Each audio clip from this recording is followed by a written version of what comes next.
Yeah, we made sure it was off, so we didn't disturb anybody. But anyway, good morning. For those who don't know me, my name is Graham Crawford, and I'm a missionary currently serving in Dakar, Senegal, in West Africa. And I thought I'd take a little bit of time to tell you a little bit about myself so you can better understand the journey that I've been on and how I even got to the point of becoming a missionary. I'm originally from Fort McMurray, Alberta. I know we're in New Brunswick, so I don't know how much people know about Fort McMurray, but contrary to popular belief, people are actually born in Fort McMurray. They don't just all move there. When I used to tell people I was born in Fort McMurray, they would always act so surprised, like I was some sort of anomaly. But it's true. I was born and raised there by God's provision in a Christian home with loving parents. Now, my journey thus far as a Christian is kind of like West Edmonton Mall. There's a few Alberta references here. It has phases. So for those who don't know, West Edmonton Mall was kind of built in phases. And in my case, there's 3 distinct phases. Phase 1 began when I was 6 years old, and I prayed that the Lord would become my Savior. By God's provision, I had heard about hell from my parents and Sunday school teachers, and they described it well enough that I didn't want to go there. So I prayed that the Lord would save me from hell and forgive me of my sins. And then I thought I was done. Whenever I was asked if I had accepted Jesus into my heart, I would just politely say yes, and everyone seemed happy. It wasn't until I was 15 years old that phase 2 began, when I heard from my youth pastor that God didn't just want to save me from hell, but he wanted to have a relationship with me. So through God's provision, I spoke to my mother, and about it, she prayed with me that Jesus would become not just my Savior, but my friend. And from that day on, I began an actual relationship with God. After high school, I left Fort McMurray to begin college at NAIT, which is a tech college in Edmonton. I graduated 2 years later with an instrumentation engineering diploma, which enabled me to get the dream job of many kids in Alberta. I got a job in the oil industry. The big money. However, the Lord had other plans for me. After just a few months of working in the oil industry, through God's provision, I was in a potentially fatal car crash on the way up to Grand Prairie. As you can tell, it was not a fatal car crash, but it woke me up to where I was in that moment. I had really wandered away from the Lord during my time at tech college and while I was on the oil rigs. I began to wonder where I would have gone if I had died in that crash, because I really didn't feel that I deserved to go to heaven. So like the prodigal son, I prayed, and I earnestly asked Jesus to become my Lord and lead me wherever he wanted me to be. In many ways, I decided for myself what I'd do and where I would be and where I would go in life, and I never really sought God for direction. I just basically said, well, God, here's what I'm doing. If you could bless it, that would be sweet. However, on that day, phase 3 of my Christian journey began as I made God the Lord of my life and gave him control. This was a life-changing decision for me. Through God's provision, he ended up leading me to Bible college in BC for 2 years, and then on to a pastoral internship on Vancouver Island. Things seemed to be going great. However, something unexpected happened. I wasn't confident that the Lord was leading me, was calling me to be a pastor. So confused, yet through God's provision, I felt led to go back to tech college and work in a field I was interested in, which was information technology, or IT for short. I loved it. So after 2 years and another graduation at NAIT, I now had a computer engineering diploma. I began working in the IT industry here in Canada, but there was an emptiness to it. I missed being involved in full-time ministry, but through God's provision, the Lord intervened again in my life by organizing an encounter with missionaries while I was working on Vancouver Island. And this encounter was the first time I'd heard of a need for IT people on the mission field. So fascinated that I could have something to offer the mission world. I didn't really think I had anything to offer that world before. I began pursuing it. And through some incredible circumstances, the Lord eventually led me to Botswana, Africa, which is kind of in the southern part of Africa, just north of South Africa. And it was there that I worked for a medical flying mission as an IT specialist for, unbelievably to me, still 11 years. Through God's provision, He organized a meeting with the woman who would become my wife in 2015. Many of you have met Kathleen already. I left Botswana that same year, got married, and moved with her to Benin, which was in West Africa, to begin a new ministry there. And we were very excited to be serving together as a couple. Up until that point, I'd only served as a single person. And we were excited to see what the Lord would do during our time there. However, almost right away, we began struggling in Benin. And after Kathleen went through a traumatic event where she was exposed to HIV-positive blood while she was pregnant with our first son, we left for Benin after only 10 months. This was a difficult time for my wife and I, but through God's provision, He once again showed up in a massive way. He healed my wife's anxiety, and He gave her a desire to once again head back to Africa and try to make a difference in the kingdom. Through God's provision, we were led to Senegal. Been doing a lot of talking today. To serve at a missionary school there called Dakar Academy. So in the middle of a worldwide pandemic, great time to travel, we moved our family to Dakar, Senegal in August last year. Kathleen began working she's a registered nurse. She began working as the school nurse there, and I began working in the school's IT department. And we love it there. As this church knows, I love playing the drums. Since COVID-19 had shut down a lot of the churches there in Senegal, we started having our own church services on campus and for the staff and the dorm students. I played drums pretty much every week. I also started playing for the school chapels, which was great because I got to play alongside the kids, so I got to develop relationships with them. We were able to create connections with local people in our neighborhood. One of the ladies that helped prepare meals for us had her baby die just 3 months after it was born. We were able to minister to her and encourage her. We also started to get to know some of the students, saw a few come to Christ, and others grow in their faith. So for a year that I think a lot of you can relate to, it was filled with turmoil, has it not? It was a very fulfilling year for us at Dakar Academy. And during the year, we discovered my wife was pregnant with our second child. And so Kathleen started going to the doctor on a regular basis, and the doctor noticed a problem. He determined that Kathleen was going to deliver prematurely. Our first son, Austin, was also premature. He was 6 weeks early. He recommended that we don't have the baby in Senegal. The hospital there does not have a neonatal and intensive care unit, so he recommended we have the baby back in Canada, where the baby could receive better medical care. We spoke with the school administration.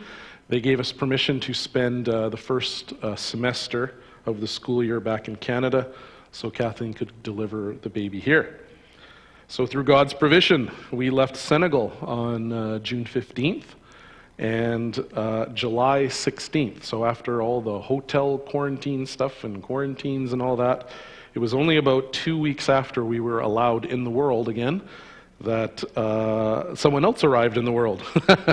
Duncan, our second son. He was born 7.5 weeks early. And so through God's provision, I'm pleased to say that everything went smoothly, and mother and baby are doing just fine. Currently, I'm working remotely to support the school Monday to Friday. Because I'm an IT person, you give me an internet connection, I can do some damage. And so I've been doing that since we've been back. Kathleen is currently on maternity leave and hopes to begin working at the school again next year. We're not sure if this is a possibility just because they have already hired another school nurse during Kathleen's absence. So perhaps Kathleen will find another ministry to be involved with. We're not exactly sure at this moment. We'll see how the Lord leads. Lord willing, we plan to return to Senegal next Sunday on the 28th. I think I wrote 29th down here. Well, I guess we will be in Senegal on the 29th because we leave the 28th. What am I? Yeah, good. Okay, I wrote it right. Now, I didn't tell you all that because I don't know how to write a sermon, or at least I hope I know how to write a sermon. If you were listening closely, I repeated a short phrase a number of times. Can anybody guess what that short phrase was? Yes, through God's provision. Everybody's listening. Good. I'm not just talking to the walls here. That's the theme I'm going to be aiming at this morning as we move along here. I've taken this theme from some scripture that many of you will know. You probably even have memorized it. It's something we call the Lord's Prayer. And it's found in Matthew chapter 6. I'm going to read a little bit of it to you now. Matthew chapter 6, verse 9 to 13, if you want to turn there in your Bibles, if you have them. If not, you can just listen to the sweet sound of my voice. So, Matthew chapter 6, 9 to 13. This then is how you should pray. Our Father in heaven, hallowed be your name. Your kingdom come. Your will be done on earth as it is in heaven.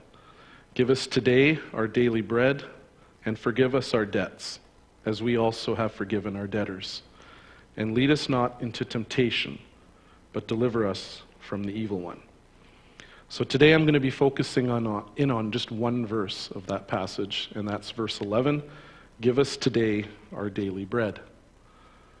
Today, bread. How many of you prayed that the Lord would provide bread for you today? Did anybody do that? Oh, some people did. Good. When they woke up this morning, prayed for bread. I didn't. But to let us all off the hook if you didn't either, I don't think that when Jesus was teaching his disciples to pray that he was just telling them to pray for bread every day. There isn't anything wrong with praying for bread. There's nothing you did wrong. But I think Jesus was trying to make a bigger point than just pray that your stomach be filled. In fact, bread was a powerful symbol of God's provision for his people in the Bible. One example of this is when the Lord literally rained bread from heaven to feed the Israelites when they were wandering the desert. That story can be found in Exodus 16. I'm going to read a little bit of it for you now, starting in verse 13. So this is Exodus 16:13. That evening, quail came and covered the camp, and in the morning there was a layer of dew around the camp. When the dew was gone, thin flakes like frost on the ground appeared on the desert floor. When the Israelites saw it, they said to each other, "What is it?" For they did not know what it was. Moses said to them, "It's the bread the Lord has given you to eat." Then down to verse 31. The people of Israel called the bread manna. It was white like coriander seed and tasted like wafers made with honey. Jesus himself referred to himself as the bread of life. In John 6:35 it says, "Then Jesus declared, 'I am the bread of life. Whoever comes to me will never go hungry. Whoever believes in me will never be thirsty.'" Jesus alone is the one who can satisfy our deepest needs and our deepest longings. Have any of you ever heard of the term breadwinner? Who's the breadwinner in your family? Even in our modern Western culture, we still use the word bread to symbolize provision. And this, to me, is what the Lord is trying to teach his disciples. He's teaching them to come to him in a spirit of humility, to ask him to provide what they need to sustain them from day to day. This doesn't mean that we simply ask for riches and he provides them. God's not a vending machine. That's not what I'm suggesting. He's encouraging us to make our needs known and to trust him to provide those needs. Sometimes the needs in our life just seem to pile up. Maybe you yourself are waiting on the Lord for something. Maybe you've been praying for help. You've been praying for a breakthrough. Maybe you feel that the Lord has been slow in answering your prayer. Maybe you just don't see a way out of your current situation. Maybe you've lost hope. Maybe you feel alone. Maybe you're struggling with stress and you're not sure if you can take it much more. Well, there's good news, brothers and sisters. I'm going to read another verse, Philippians 4:19. And my God will meet all your needs according to the riches of his glory in Christ Jesus. Whatever your need is, I believe that the Lord cares and is able to provide what you need. He may not provide it in the way you want.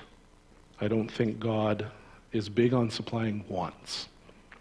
It's our needs he's interested in, and he knows our needs better than we do, which can be a difficult concept for many of us to grasp. I'll tell you a little story to illustrate this. After the car accident I referred to earlier, I ended up on my knees in a shack on an oil rig in northwestern Alberta. It was there that I prayed for the Lord to guide me. I didn't know what to do. All I knew was that I needed the Lord's help. And he answered me quite literally.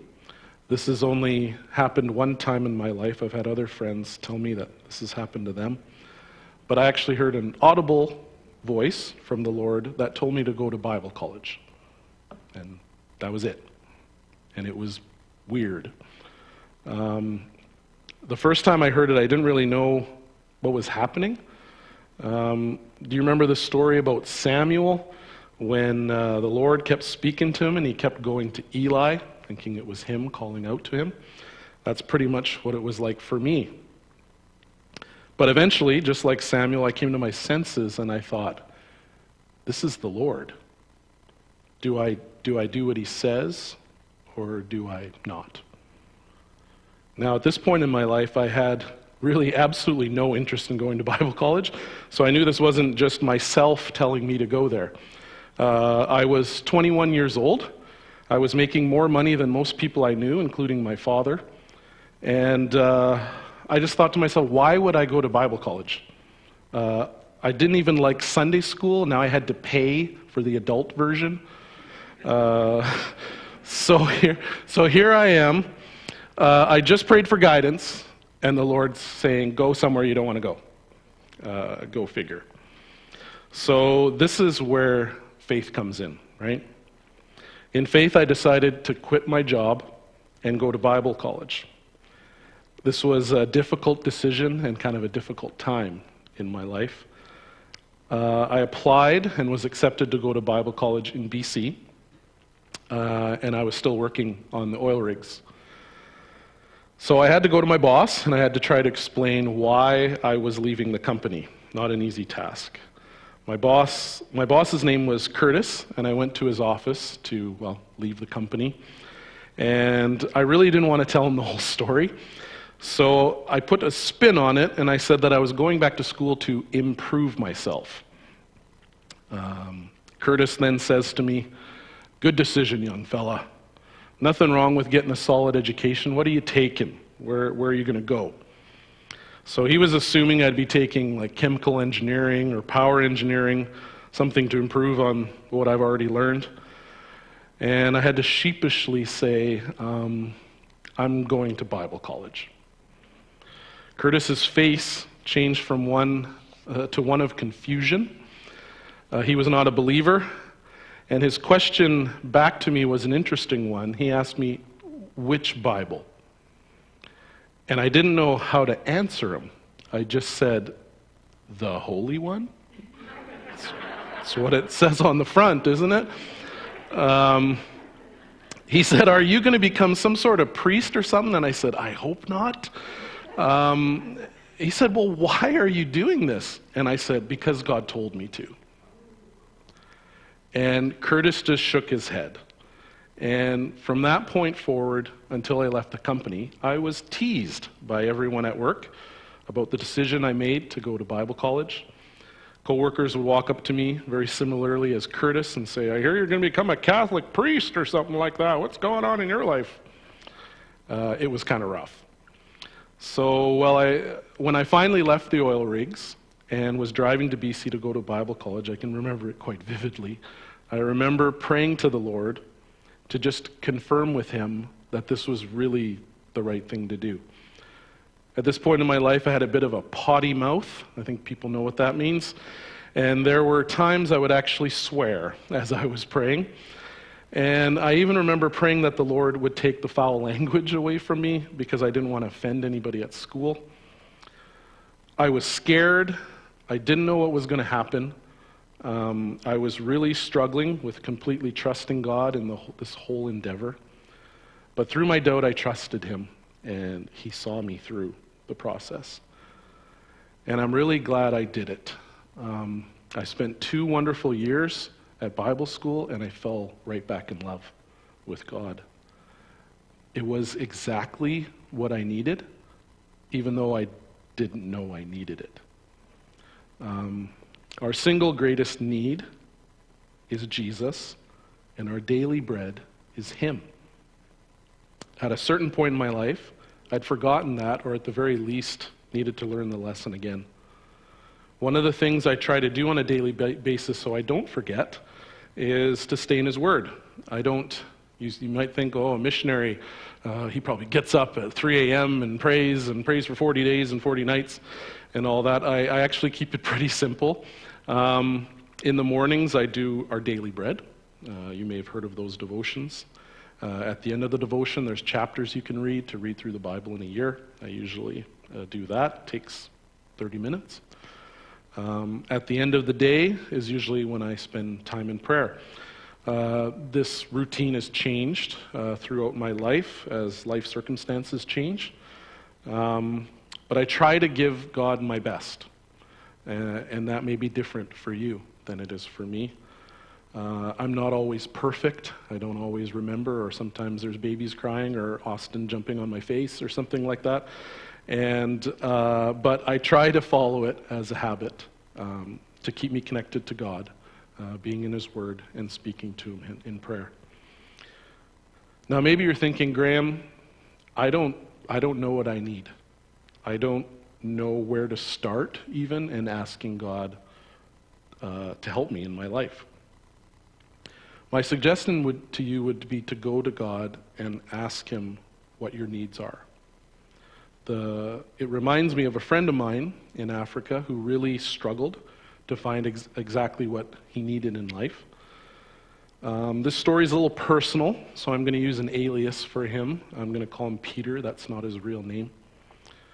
In 2012, while I was living in Botswana, I went on holiday, and I stayed at a backpackers. I don't know how many of you know what a backpackers is, but it's kind of a place like a hostel where youth usually go and hang out. There's people from different countries, and it's a cheap place to stay when you're traveling internationally. I always liked going there because you would meet people from all over the world. Peter was managing a backpackers, the one I was staying at, and so I got to know him. And I really enjoyed spending time with him. We would go to the market together to get food. He'd teach me a little bit of the local language, and we had a lot of fun hanging out together. One day, we're coming back from the market, and he says, I have to stop at the Rasta, right? And for those who aren't aware what a Rasta is, it's a Rastafarian. If you don't know what Rastafarian is, feel free to Google it, look up Bob Marley or something like that. I knew exactly what this meant. This meant he was going to go buy some marijuana. So we stopped, and he did a little deal with the Rasta there, and we headed back to the backpackers. These are usually stories that are left out of prayer letters. When we got to the backpackers, Peter lit up his marijuana, and he started smoking it. I asked him, Peter, why do you smoke weed? Peter was not wealthy. This would be a financial impact, doing this on a regular basis. I'm sure he was struggling financially. Why would you waste your hard-earned money on something that you're just going to smoke away? And his response was, it takes the edge off. Well, I had to ask. I didn't know what that meant. What edge? What are you talking about? So he started to tell me the story of his life. And folks, buckle up. It's kind of brutal. When Peter was younger, he ended up getting into a fight, and he nearly beat a man to death. So this landed him in prison. Now, some of you may think of prison here in Canada. This is prison in Africa. So just think about that for a sec. When he was in prison, he was attacked by a group of men, and I won't go into all the details, but the outcome of that led him to contracting HIV. So he was now HIV positive.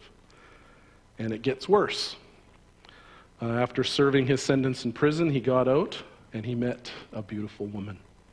And he fell deeply in love with her. And one night, things got a little bit out of hand. I'll spare you the details of that as well. And Peter ended up passing his HIV onto his girlfriend. And she died.